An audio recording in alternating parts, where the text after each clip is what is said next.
O tema hoje é embaixadores em nome de quem? É uma pergunta. Talvez você saiba a resposta rápido, mas talvez haja uma grande confusão por aí. Esse verso não está aí, Léo. Eu vou ler aqui rapidinho, Gálatas 4:19. Olha o que diz aqui, já achei. Diz assim: meus filhinhos, pelos quais volto a sofrer dores de parto, até que Cristo seja formado em vós. As nossas palestras, elas têm uma função: formar Cristo em você. Como é que se forma Cristo numa pessoa que já é crente? É isso que a gente vai ver hoje. É isso que a gente está vendo quinta e domingo. Porque quando você congrega, ouve, quando você está atento e vai percebendo cada detalhe das ministrações, vai sendo formado em você uma personalidade espiritual. E o apóstolo ali, em Gálatas 4:19, ele diz: até que Cristo seja formado. Cristo seja formado. Então a nossa função é formar Cristo no crente. Nós somos formadores de Cristo. Você é formador de Cristo em alguém. Isso aqui é uma grande universidade, Jorge, onde você vem, ouve uma informação e carrega para lá. E lá você vai multiplicar. Então lá você está sendo outro. E outro, e outro, e outro, edificando por aí. Então, primeira coisa que, para Cristo estar formado em você, você tem que estar bem definido. O homem é justificado somente pela fé, sem as obras da lei. Romanos 3:28.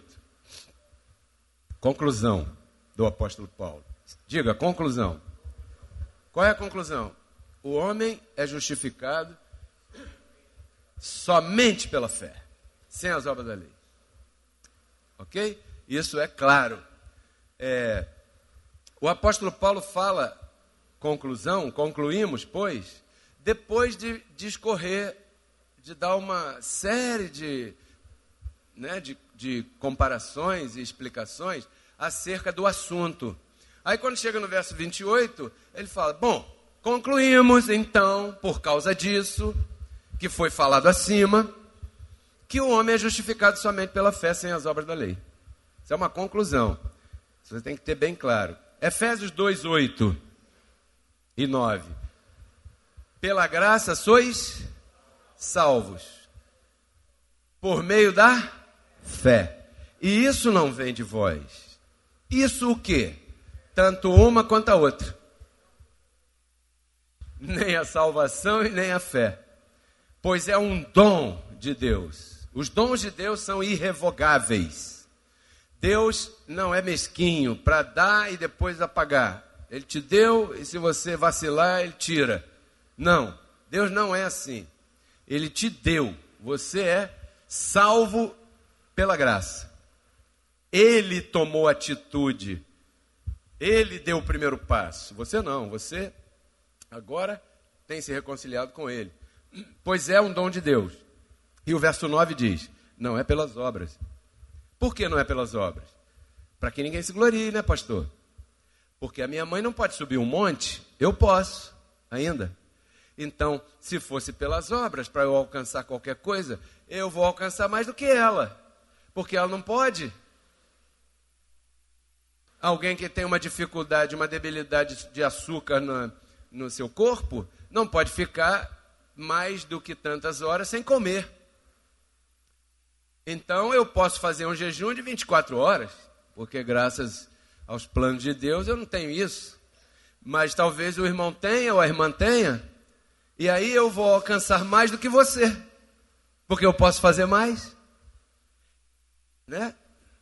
Ou então eu ganho um salário do Neymar, R$1 milhão por dia, que é a conta atual. Então eu posso dar um dízimo alto.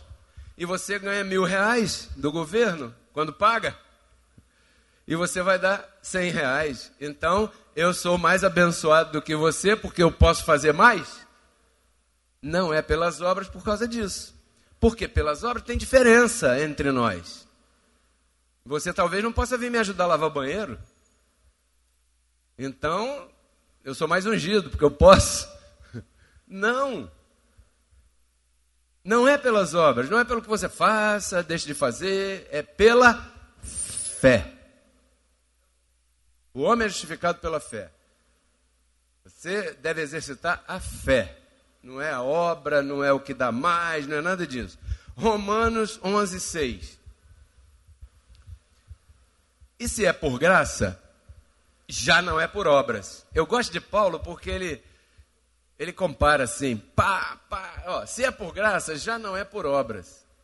De outra maneira, a graça já não é graça. E se é por obras? Aí já não é graça. De outra maneira, a obra não é obra. Quantos entenderam? Por que não é por obras? Porque por obras pode haver jactância, vaidade, disputa, competência, né? Você faz mais do que o outro, você pode mais do que o outro. Então, Cristo acabou com isso. Muito obrigado, Rosana. Cristo acabou com isso. A salvação é pela fé. E agora nós estamos na época da fé. Estando na época da fé, as obras têm que ser deixadas de lado de todo jeito. Porque senão vai te atrapalhar. Então, o que diz a justiça de Deus quanto ao pecado? Vejamos no Evangelho. Eu vou ler aqui Romanos 1:17.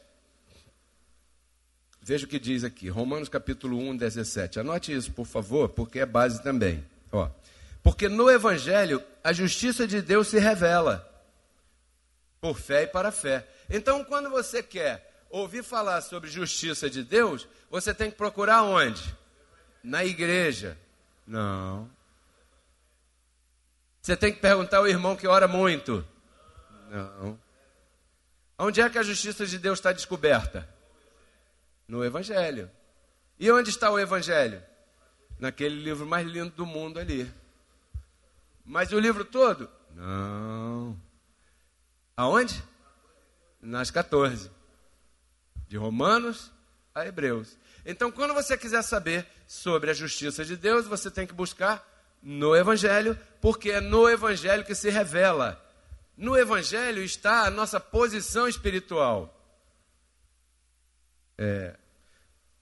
determinada por Cristo. Então, vejamos o que diz a justiça de Deus, por exemplo, quanto ao pecado. Eu quero saber como é que está o pecado, se o pecado está vigorando ou não. O que eu vou fazer? Eu vou procurar sobre o pecado no Evangelho. Aí, quando eu vou procurar sobre o pecado no Evangelho, Cleia, eu encontro 2 Coríntios 5. Olha lá. Pode ler ali? E tudo isso provém de Deus. Ou seja, foi Ele que resolveu tudo. Foi Ele que fez isso. Ele que nos deu isso. É Ele que trata isso com a gente. O que Deus fez? Nos reconciliou com Ele. Por Cristo. Você não pode tirar Cristo. E nos deu o ministério da...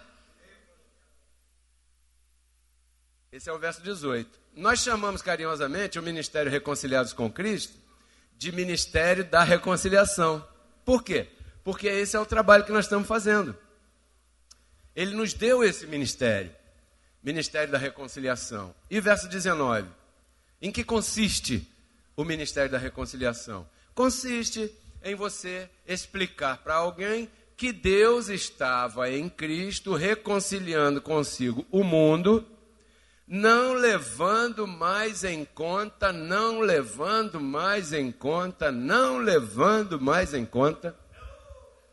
os pecados de ninguém.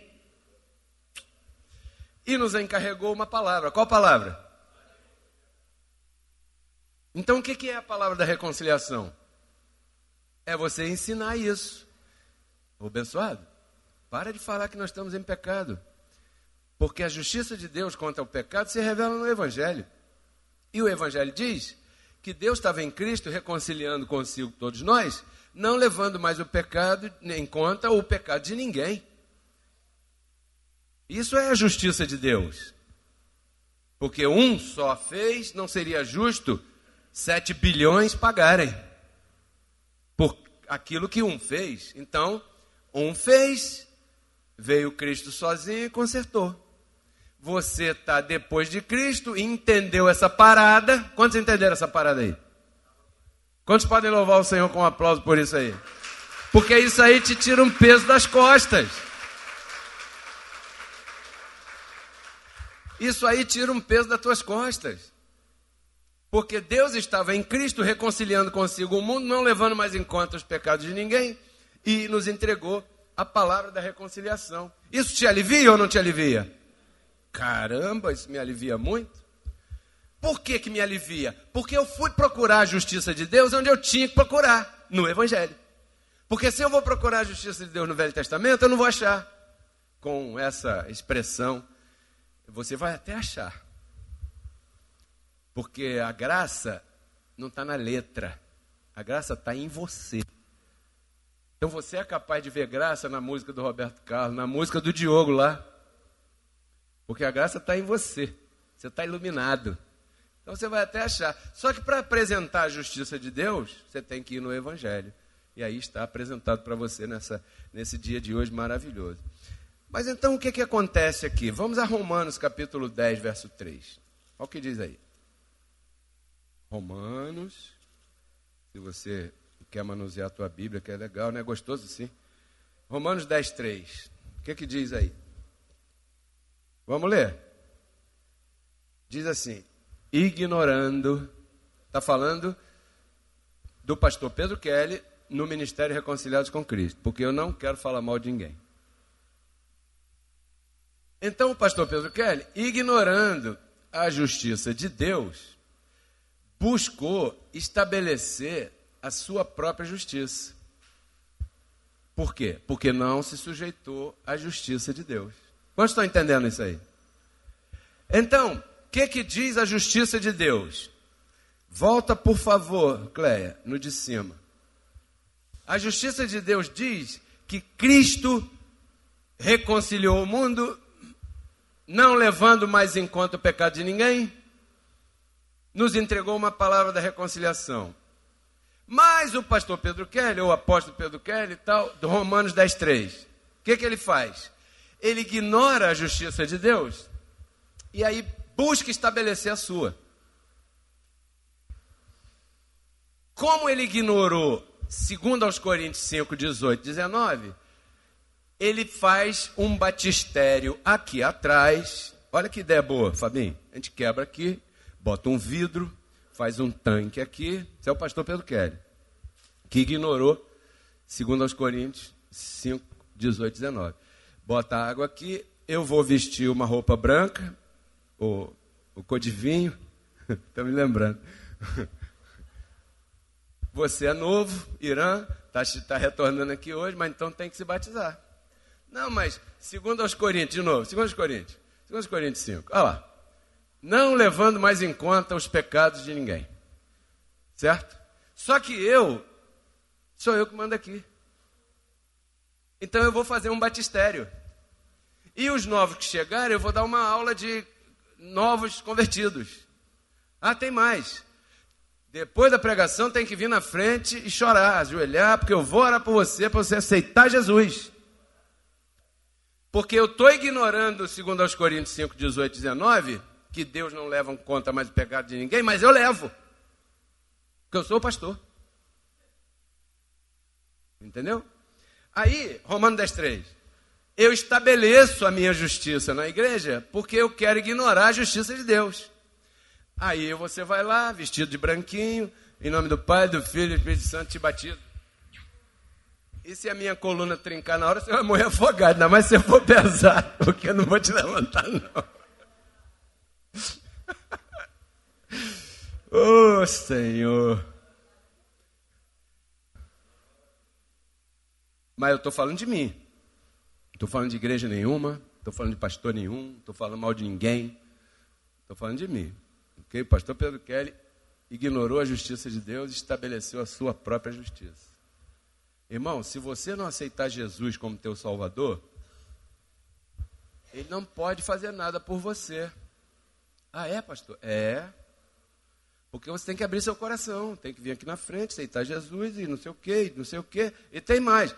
Para você participar das coisas da igreja, para viajar com o ônibus da igreja, para tomar a Santa Ceia da igreja, para tudo, tem que se batizar primeiro no batistério. Porque senão você não está em comunhão com a igreja. Não estou não, pastor? Não. Mas isso está escrito no Evangelho? Não, isso a gente tem aqui como norma. Por quê?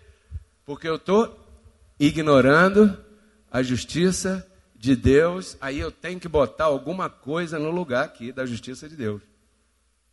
Né? Então eu anotei, olha, eu ignoro, segundo aos Coríntios 5,19, e incluo na congregação a minha criatividade.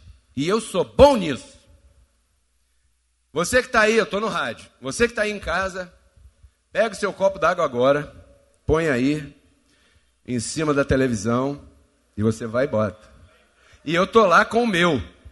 Pastor Pedro Kelly, no programa 5 da tarde, Reconciliados com Cristo, está com o meu copo d'água lá que o Reginaldo pega para eu beber. E eu estou olhando para o meu copo d'água e estou dizendo para você, eu vou orar pelo meu copo d'água aqui, e assim como água é tudo a mesma coisa, eu estarei orando pelo seu aí. Ou seja, a minha oração aqui está chegando aí, na sua casa.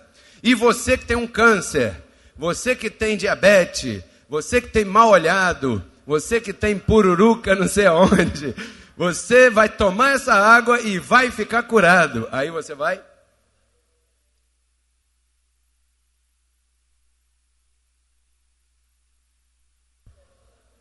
Porque o pastor Pedro Kelly orou. Se você não enxergar direito, você ainda vai queimar a televisão, porque você vai derrubar tudo lá atrás, como já aconteceu com alguém que eu conheço. Por que o pastor fez isso? Porque o pastor ignorou a justiça de Deus e estabeleceu as suas criatividades. Segundo aos Coríntios 5,20. De maneira, irmãos, que nós somos embaixadores em nome de Cristo. Como se Deus rogasse por meio de nós, rogamos a vocês em nome de Cristo, reconciliem-se com Deus. E eles aproveitam para receber isso assim, nessa letra, morta. E aí, reconcilia-se agora, irmão. Vem na frente, aceita Jesus. Tal.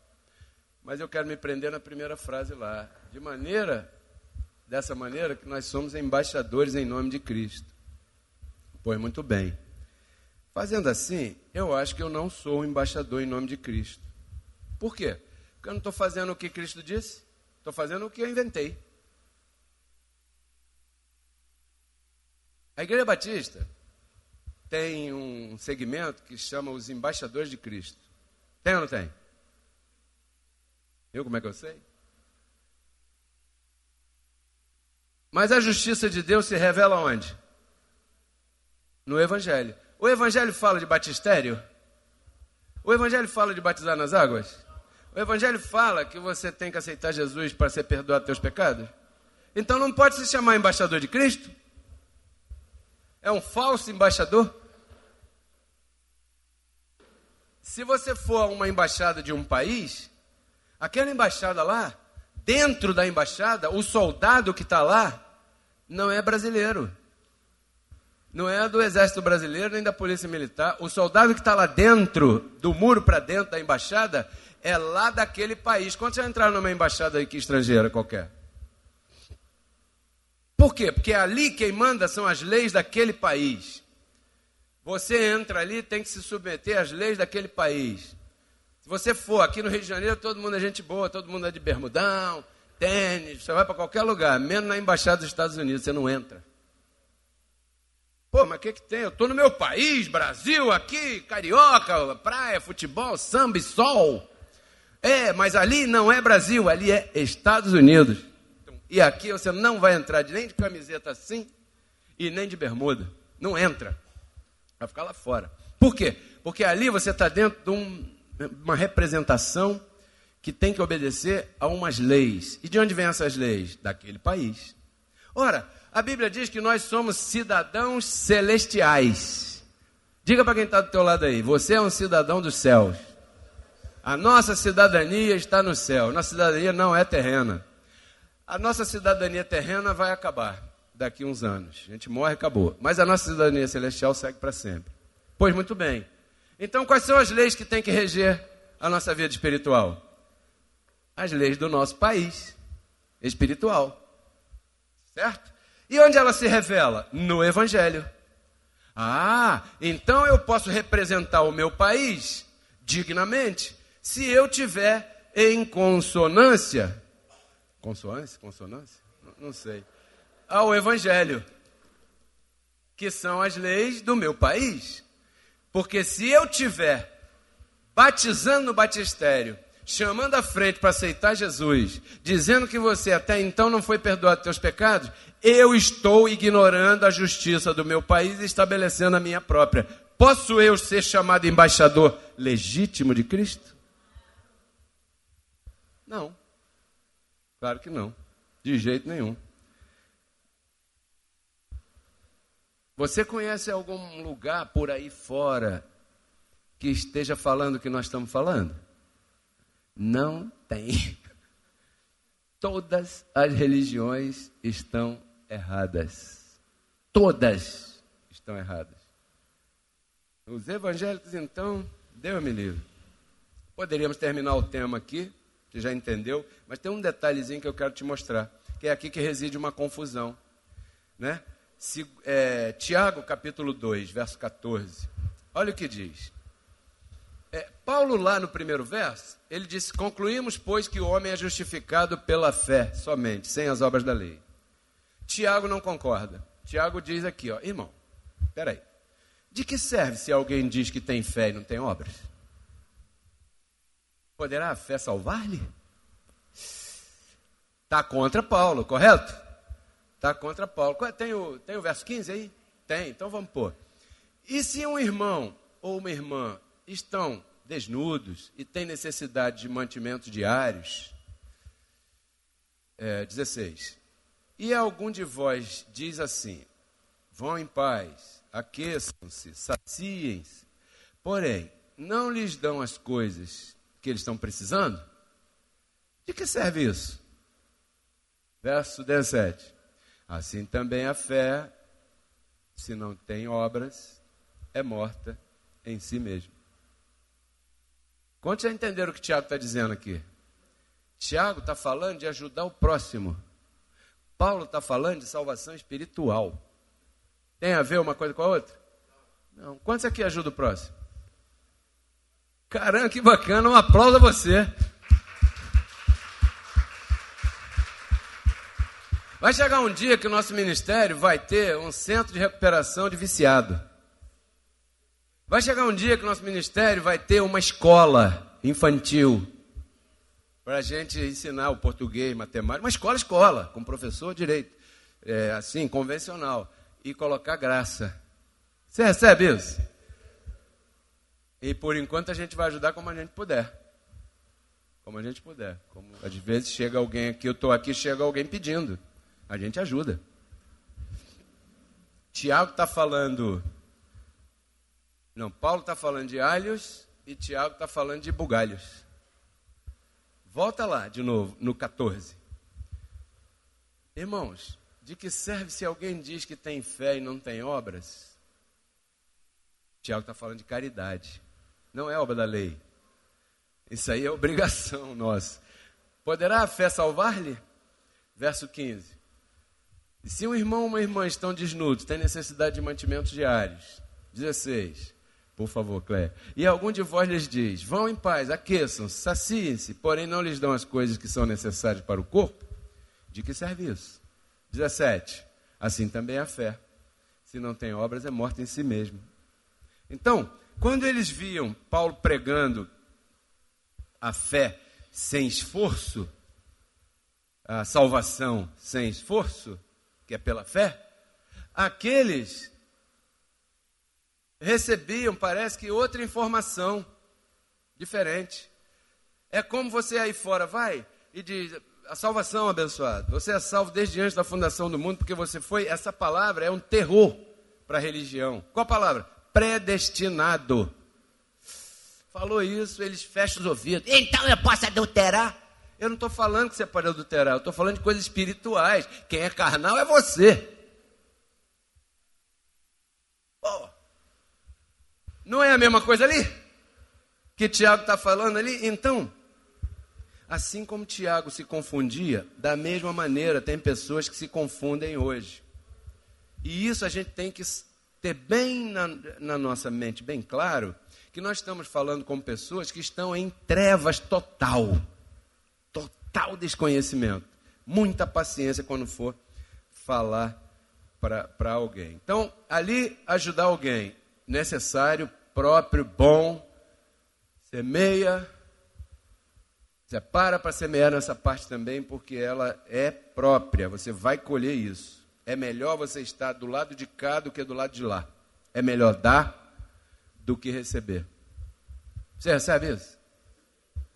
Então, conclusão. Para que eu seja um legítimo embaixador em nome de Cristo, eu tenho que ter essa atitude aqui, ó. Imediatamente abandonar essas coisas aqui. Hebreus capítulo 6, verso 1. Agora, não fique nas minhas palavras, isso aqui é o que a Bíblia diz. Olha, portanto, abandonando os rudimentos da doutrina de Cristo.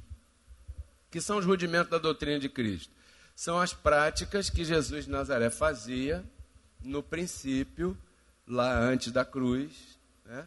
Sigamos adiante a perfeição. Quer dizer que se você não abandona Jesus de Nazaré, entenda bem o que eu estou dizendo, se você não abandona a imitação de Jesus de Nazaré, você fica preso e não segue adiante. E a ideia é você crescer na graça e no conhecimento para você ir sendo edificado. Essa é a ideia. Então eu, como ministro competente dessa palavra, eu tenho que trabalhar, te explicar com esse dom que Deus me deu, para que você possa entender que você deve tirar os olhos de cima de Jesus de Nazaré, para você poder seguir adiante. Primeiro, Jesus de Nazaré não era cristão, era judeu. Segundo, você não pode imitá-lo, porque senão você teria que acabar na cruz. Quantos estão dispostos, no último dia da tua vida, se pendurar na cruz? E eu vou lá, mas eu não vou na cruz não, eu vou com a lança para te furar. Quantos querem ir para a cruz? Porque furaram ele assim, não furaram? Então, se você quer imitar Jesus de Nazaré, imite direito. Ou então, para de bobagem. Sigamos adiante a perfeição. Ponto e vírgula.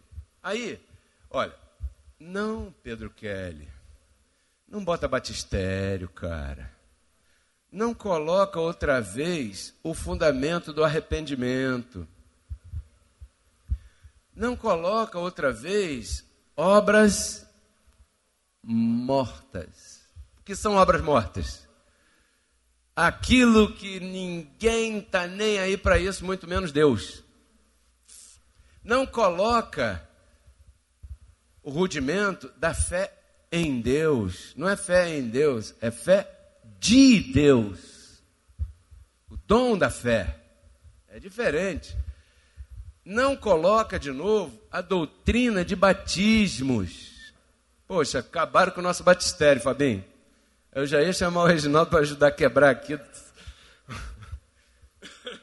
A ideia foi boa, né? Botar um vidro ali até que... Então, não coloca de novo a doutrina de imposição de mãos. Isso vai passar para a igreja que você é superior ao outro. Não ponha isso, né?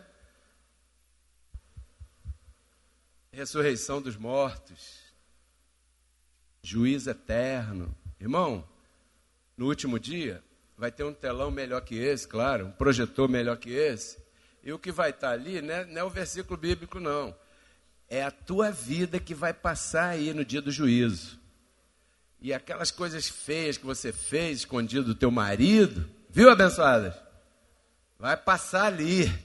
E Cristo está lá sentado. E dependendo do que passar, você vai ou para a esquerda ou para a direita. Porque se você for para a esquerda, o Satanás está lá sentado num trono, pegando fogo, fumando cigarro, só te esperando. Vem, vem, neném, vem. Não ponha isso na igreja. É o que está dizendo ali, ó. Abandone aquelas coisas, doutrina de demônio. Senão você vai ficar nessa brincadeira aí, não vai seguir a perfeição nunca. Não ponha isso, são obras mortas. Diga, obras mortas. Então, se o pastor Pedro Kelly quer ser o embaixador de Cristo, ele tem que deixar essas coisas aí. O problema do pastor Pedro Kelly é que isso é difícil de deixar, porque ele vive da igreja. E no dia do batismo é o dia que a igreja mais enche. Porque a irmã aceitou Jesus, fez o cursinho todinho, vai se batizar hoje. Ela traz a mãe, o pai, o irmão, o filho, o cachorro, o gato, o papagaio. Porque agora pode, né? Cachorro no shopping, no carrinho de mão, no carrinho de neném, no restaurante. É bacana. Você está comendo lá, legal, e o cachorro está... Então na igreja também, pai, ela leva todo mundo. Todo mundo para a igreja. Aí o pastor gosta. Por quê? Porque a tendência do número de pessoas naquele dia é... Entendeu? Então naquele dia ele prepara uma ministração de dízimo e oferta daquela impactante que se você não der, o capeta vai te levar, o devorador vai te pegar, e o devorador, e o devorador, e o devorador, e o diabo, como aquele que está antes de nós lá na rádio. O cara fala muito em diabo. É difícil chegar antes lá e ter que ouvir aquilo. Mas aí a gente baixa o volume. Então o pastor Pedro Kelly, ele fica em dificuldade de tirar isso da igreja, porque se ele tirar isso da igreja assim, os irmãos vão ficar soltinhos e não vão mais congregar. Entendeu? Por quê? Porque tem muita atividade hoje em dia. E se não tiver o diabo, se não tiver o inferno, se não tiver aquele peso do mundo espiritual desse lado tão feio, o irmão não vem mais para a igreja. Porque ele é livre. E o pastor Pedro Kelly quer ver a igreja cheia. Então ele não vai tirar isso não. Me desculpe, mas eu não vou tirar isso da igreja. Eu sou o embaixador de Cristo? Por isso a pergunta do tema, embaixadores em nome de quem? Não, pessoal. São embaixadores em nome deles mesmos, do que eles pensam, do que eles acham. Eu não sei porquê, Deus sabe. Nós fomos iluminados. Eu não sei porquê. Diante de uma multidão dessa que está aí fora, ele iluminou a gente. Olha para o teu lado aí. Essa pessoa parece forte para lutar contra esse monstro que está aí fora? Parece? Não, cara. Você olha para você no espelho. Você parece forte o suficiente para lutar contra esse sistema religioso aí? Não. Mas Deus é assim. No velho pacto lá, tinha uma multidão. Ele escolheu 300. Não, eu só quero 300. E com isso aí ele resolveu. No outro dia lá, ele mandou um anjo. Derrotou o exército inimigo todinho numa noite só. Um anjo. Será que, pensando bem, eu sou forte sim. Você recebe? Posso contar contigo? Para a gente explicar como é ser um embaixador em nome de Cristo. Posso contar? Porque Cristo na cruz não transformou a nossa carne, né? Ele resgatou o nosso espírito. A Bíblia diz que Deus estava em Cristo reconciliando consigo os seus filhos, né? E nos entregou a palavra da reconciliação. E a palavra da reconciliação é essa que nós pregamos, abençoado.